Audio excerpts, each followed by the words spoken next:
নমস্কার, কেমন আছেন সবাই? আমি অর্পিতা। আমার নতুন একটি ব্লগে আপনাদের সবাইকে স্বাগত জানাই। সুইডেনে শীতের শুরুটা অনেক আগে হলেও বরফটা এতদিন ছিল না, কিন্তু হঠাৎ করে কালকে থেকে একেবারে বরফ পড়া শুরু হয়ে গেল।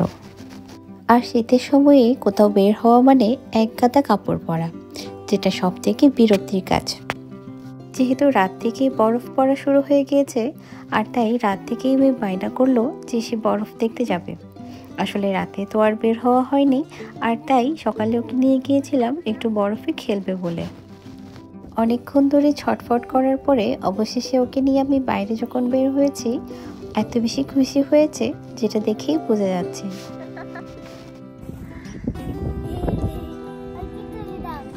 আমি তুলতে পারবো না, অত পড়ে যেও না, অত পড়ে যেও না, পড়ে যাও। কালকে রাত থেকে আসলে একেবারে বরফের বৃষ্টি হচ্ছিল, যেটাকে ঝড়ো হাওয়াও বলতে পারি। আর সে কারণে চারিপাশে এত বরফ জমে গিয়েছে যেটা বলে শেষ করা যাবে না। বাবা, অনেক বাতাস, দেখো।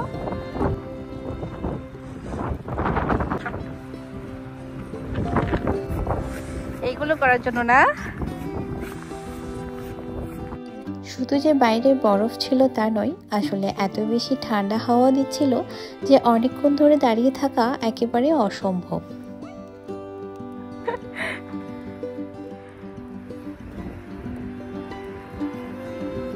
বাচ্চাদেরকে আসলে বেশিক্ষণ এক জায়গায় আটকে রাখা খুব কঠিন। ওরা বেশিক্ষণ এক জায়গায় থাকতে চায় না, আর অল্পতেই বিরক্ত হয়ে যায়। আর সে কারণে ওদের একটু মন ভালো করার জন্য প্রায় সময়ই কোনো না কোনোভাবে ওদের বাইরে নিয়ে যেতে হয়।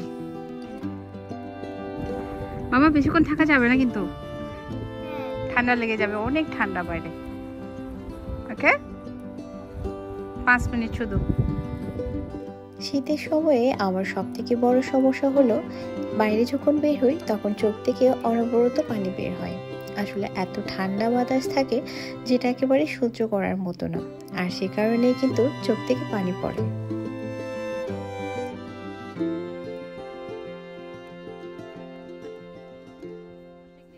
আশা করছি আমার আজকের এই ভিডিওটি আপনাদের ভালো লাগবে। আর যদি ভালো লাগে অবশ্যই আমার চ্যানেলটিকে একটু সাবস্ক্রাইব করবেন আর আমার পাশে থাকবেন। সবাই ভালো থাকুন, সুন্দর থাকুন আর সুস্থ থাকুন। দেখা হবে পরের ভিডিওতে। ওকে,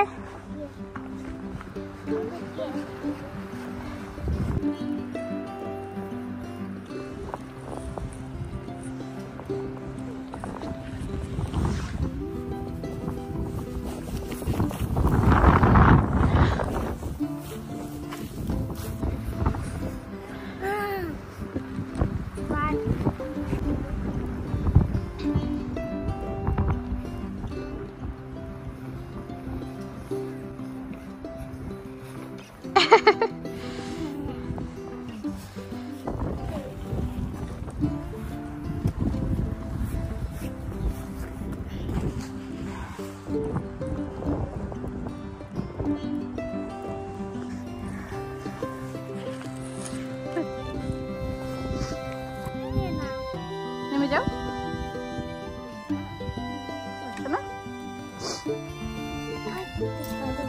হাত দাও।